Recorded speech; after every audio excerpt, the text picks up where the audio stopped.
nhómនឹងអ្នកទាំងអស់គ្នាដែលស្ថិតនៅក្នុងអាយុ18ទៅ30ឆ្នាំត្រូវជាប់កាតព្វកិច្ចបម្រើកងទ័ពរយៈពេល1ឆ្នាំកន្លះដែលវាជាកាតព្វកិច្ចមួយដែលយើងអាចគេចវេះបានទេអញ្ចឹងខ្ញុំចង់និយាយអំពីវិធានបទមួយនឹងមែនទេទៅខ្ញុំក៏មានអារម្មណ៍អត់សប្បាយចិត្តឬក៏ភ័យខ្លាចដែរនៅពេលដែលទទួលបានដំណឹងមួយហ្នឹងដែលចេញពីថ្នាក់ដឹកនាំប្រទេសរបស់យើងហើយខ្ញុំក៏ភ័យដូចគ្នាខ្ញុំក៏ពេលដែលឮអាដំណឹងដំបូងហ្នឹងក៏ខ្ញុំអត់ចូលចិត្តអត់ពេញចិត្តដូចគ្នាតែក្រោយពេលដែលមួយរយៈចុងក្រោយនេះខ្ញុំបានអានសៀវភៅមួយក្បាលដែលបកប្រែដោយអ្នកនិពន្ធឡាំលឹមដែលខ្ញុំបានស្នាប់ពីគទានរបស់គាត់គឺ Tracker on Leadership ដែលលោកគឺជាបិតាគ្រប់គ្រងឬក៏ Father of Modern Management អញ្ចឹងនៅក្នុងសៀវភៅមួយក្បាលហ្នឹងគឺរៀបរាប់អំពីភាពជាអ្នកដឹកនាំដែលតាក់ទងជាមួយនឹងកងទ័ពឬក៏យោធាអញ្ចឹងក្រោយពេលដែលខ្ញុំបានអានសៀវភៅមួយក្បាលហ្នឹងហើយធ្វើតែតាមពិតទៅមែនទែនខ្ញុំអត់ទាន់អានចប់ទេប៉ុន្តែសៀវភៅមួយក្បាលនេះអាចជួយឲ្យខ្ញុំដល់ជាគំនិតមួយចំនួនដែល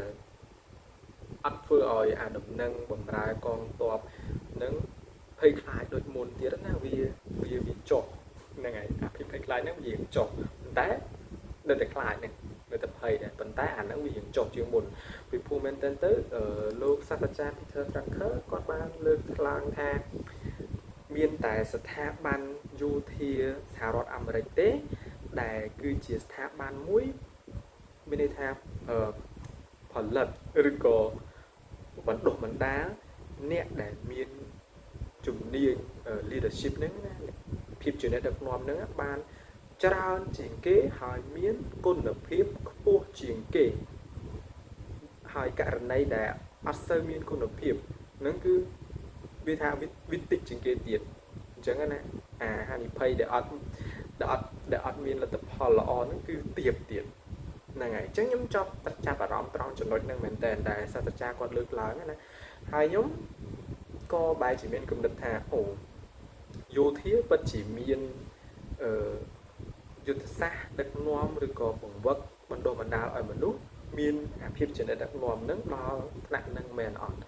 ហើយអញ្ចឹងខ្ញុំក៏ចាប់ផ្ដើមមានអារម្មណ៍ថាអូអញ្ចឹងប្រហែលជាអត់សូវអីម្ល៉េះនេះខ្ញុំក៏មានចិត្តមួយថាចង់ចូលបម្រើកងទ័ពហ្នឹងដូចគ្នាហើយមែនតើទៅខ្ញុំក៏នៅតែមានគំនិតហ្នឹងអញ្ចឹងថាដោយសារតែមែនតើទៅនៅក្នុងសៀវភៅនេះលោកសាស្ត្រាចារ្យគាត់លើកឡើងអំពីយោធានៅក្នុងសហរដ្ឋអាមេរិកឯងហើយវាប្រកាសជាខុសគ្នាយោធានៅក្នុងប្រទេសកម្ពុជារបស់យើងប្រកាសណាស់វានឹងមិនអាចដូចសហរដ្ឋអាមេរិកទេប៉ុន្តែខ្ញុំក៏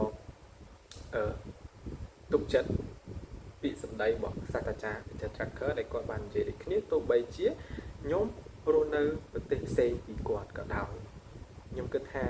ឱកាសមួយហ្នឹងមែនតើខ្ញុំរាប់ថាវាជាឱកាសដែលចូលបម្រើកងទ័ពមួយហ្នឹងអាចថាខ្ញុំនឹងអាចរៀនសូត្រពីអីមួយបានហើយជាក់ស្ដែងមែនតើខ្ញុំអត់ចង់ឲ្យខ្លួនឯងភ័យមួយសានៅពេលដែលគេផ្សាយអំពីការចូលបម្រើកងទ័ពមួយហ្នឹងដល់ពេលគេឈប់ផ្សាយឈប់និយាយខ្ញុំបែរទៅជាផ្លិចអត់បានចាប់អារម្មណ៍ទៅលើហ្នឹងវិញអញ្ចឹងខ្ញុំអត់ចង់ឲ្យខ្លួនឯងភ័យមួយសានៅពេលដែលឃើញព័ត៌មានគេផ្សាយឯងអញ្ចឹងខ្ញុំចំនួនឲ្យការសិក្សាទៅស្រាវជ្រាវថាតើកាតព្វកិច្ចយោធាហ្នឹងគេត្រូវមានអីគេខ្លះយោធាឬក៏កងទ័ពហ្នឹងត្រូវបំពេញកាតព្វកិច្ចអីគេខ្លះមួយចំនួនអញ្ចឹងណាអញ្ចឹងខ្ញុំគិតថាការអានសៀវភៅមួយក្បាលនេះពិតជាស័ក្តិសមខ្លាំងមែនតើហើយខ្ញុំណែនាំឲ្យអ្នកទាំងអស់គ្នាអានបានប៉ុន្តែមែនតើទៅសៀវភៅនេះគាត់អត់មានបោះពុម្ពលូកទេមានតែវិភាគទានអញ្ចឹងអ្នកដែលបានស្នើគឺល្អខ្លាំងមែនតើហ្នឹងហើយបើសិនជាអត់បានស្នើទេយើងពិបាកដែរណាព្រោះតែអត់ដឹងថ្ងៃណាគាត់ឲ្យយើងវិភាគទានទៀតទេព្រោះទើបតែថ្មីនឹងចប់ដែរហ្នឹងហើយអញ្ចឹងហើយមានមួយក្បាលទៀតដែលជាមួយខ្ញុំនឹងណែនាំពេលក្រោយបើសិនជាមានឱកាសហ្នឹងហើយព្រោះមួយក្បាលទៀតហ្នឹងទើបតែស្ នាដូចគ្នាតកតងជាមួយនឹងចរិតមេតបហ្នឹងហើយអញ្ចឹងទៅនិយាយត្រឡប់មកវិញខ្ញុំអត់ចង់ឲ្យយើងភ័យតែមួយសានៅពេលដែលគេផ្សាយអំពីព័ត៌មានបម្រើកងទ័ពនឹងប៉ុន្តែចង់ឲ្យបដូរមកជាការ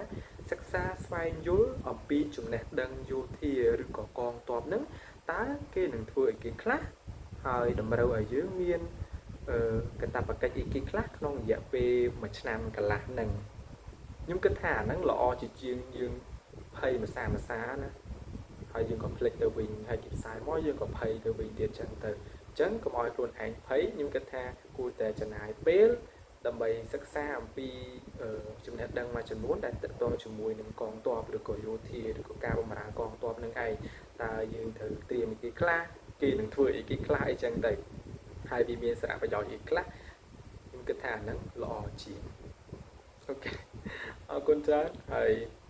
ខ្ញុំមានប៉ុណ្ណឹងសម្រាប់ការចែកម្លែកហើយបើសិនជាចង់ឲ្យខ្ញុំចែកម្លែកតើតើជាមួយតើយើងត្រូវត្រៀមអីគេខ្លះអីធ្វើមិនទៀតអាច comment បានហើយសង្ឃឹមថានឹងមានវីដេអូបន្តចោះអូខេអរគុណច្រើនជម្រាបលា